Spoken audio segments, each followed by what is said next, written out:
Hi, my name's Tim. I'm a bag-a-holic.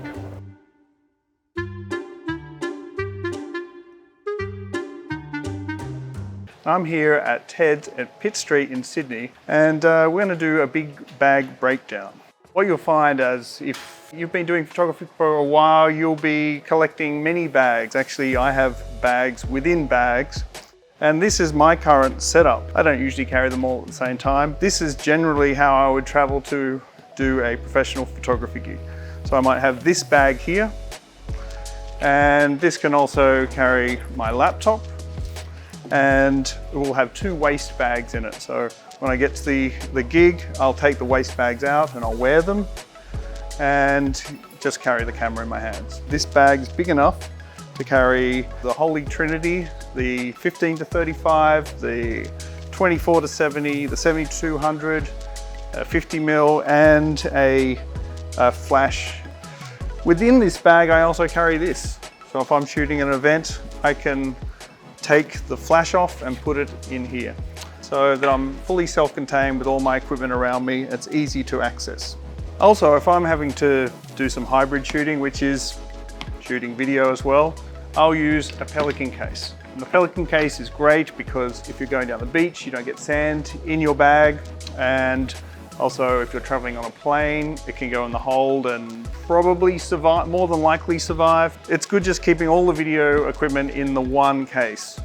And when it's video time, just wheel the case out, because it's great to store it in that as well. If I'm doing street photography and I want to remain sort of, you know, don't look like a classic tourist photographer, I might use this bag.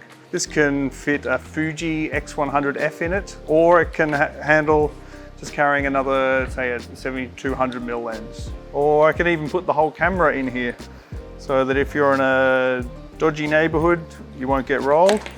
And sometimes I might use this, and this is a lighter backpack, only carrying 1 or 2 lenses, and that's fine. It's quite streamlined, and also it's also good for traveling on planes because it's very lightweight.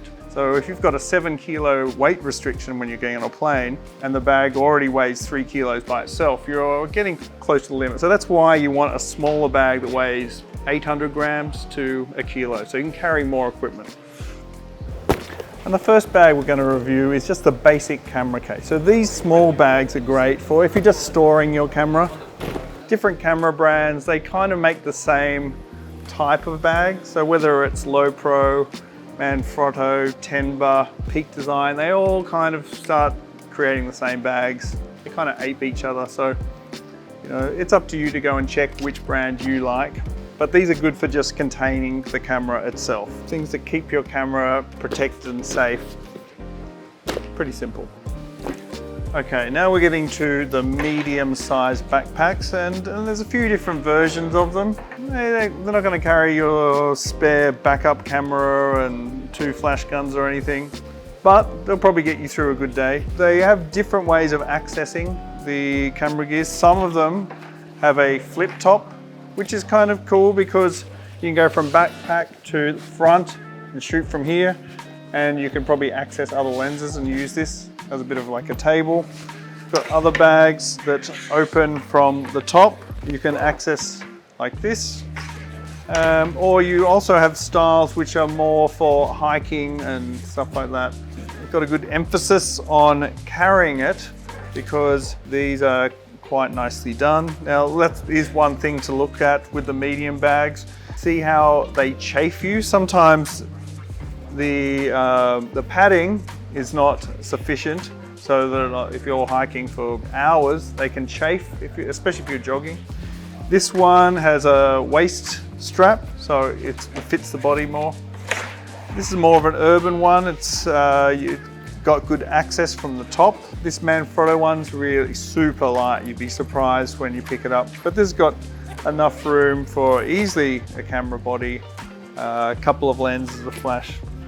So, you know, it's quite useful, but you're not going to be able to carry a backup camera and extra flashes and extra prime lenses. Now we're going to talk about messenger bags and sling bags. I wouldn't like to use these for if I was shooting a wedding. They're going to weigh down on your back all day, and you get this problem. It's a modern day phenomenon called photographer's back, because essentially we're holding a brick in our hand all day. Now, if you're putting 3 or 4 lenses in one of these and wearing it, that's really gonna take your back out of position and you can herniate your disc, believe it or not. That being said, these are really great for if you're only shooting for an hour or 2. I really like messenger bags because when you open them up inside, you can have a camera body with the lens on and 2 lenses, or you could have your camera body and 3 lenses in here. They're very practical, but I wouldn't wear one if I had to shoot all day. We've got another style of shoulder bag. So these are really good if you're, say, doing fashion or you're doing a lot of studio work. They're not really designed to be carried around all day. They're quite boxy, but easy to throw in a car. Good form factor for that as well, not too tall. Also, very easy to access all your lenses. You might have some primes, a couple of zoom lenses in here. But as I said, not for all day use. Now we're getting into the more professional backpacks. They're getting quite large. This one is a peak design. And what I like about this one is that if you're going to the danger zone or you're going somewhere that could be a bit dodgy, then this doesn't really look like a traditional camera bag. So that's a good function. So you've got top access here. You can easily access your camera gear. And it's also got side panels. So you can access your gear this way, which is interesting. Now, one thing to think about with side access is there's that thing called gravity, and if you forget to rezip it and you're moving around, things could possibly fall out, while if they're top load, that's not going to happen. Other bags like this Lowepro, this is kind of interesting. Now, I'm not a fan of the back access. Now, the reason why they have back access is because there's 2 reasons. One is because it's less likely for people to be able to take stuff out of your bag if you're in a dangerous area or something like that. But the other reason is this section here is quite weatherproofed, and when you put it down in, say, the dirt or mud, that means you can open it here and you've got tons of room for prime lenses, a backup body, flash gear, all sorts of things. Now, the reason why they have this here, so if this was like this and you'd access it and it's been in mud, then you put this on and you're wearing your white turtleneck and then you get mud all over yourself. So that's what they're doing. And now we're talking about the largest bags. So these are wheeled backpacks. The problem with these is that just by having the handle and the wheels, you're adding 1 to 1.5 kilos onto the bag, but they do get the job done, and they're really great for throwing in your car or having to walk around town. They have tons of room inside. They come with other little packages. A really great bag to wander around town because you don't have to wear it as a backpack if you don't want to. The other problem with wheeled backpacks is the wheels actually eat up some of the space in the backpack, and also the handle eats up some of the space inside the actual bag itself. That handle's got to go somewhere. Other things to think about when you're purchasing a medium to large bag is the zipper style and strength. Has it got a rubberized seal? The zipper strength. Also, you want to think about the inserts, and because you're going to kit this out and customize it to suit all the equipment that you have. You also want to think about other pockets where you might put your sunglasses, where you're going to put your SD cards or compact flash or CF Express. You might want to carry an umbrella and maybe some water, or maybe a light jacket. So this is the do-all bag, really.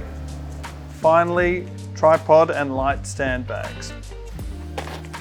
This is my original one. You can see it's a bit bashed around, but It's actually very lightweight, and it can carry a tripod, 2 light stands, some umbrellas, a couple of reflector heads, and just sling it over your shoulder and carry the whole kit. And then you've got these sort of dedicated tripod bags, and they're nice, they're a bit heavier, but they're padded as well. So, and the sling is a bit more generous than this one. You can get larger ones of these with wheels, but like the backpacks with wheels, you're adding another kilo, 2 kilos of extra weight and extra padding to carry around. If you're walking around town and you're carrying numerous light stands, then maybe you should think about getting the larger one.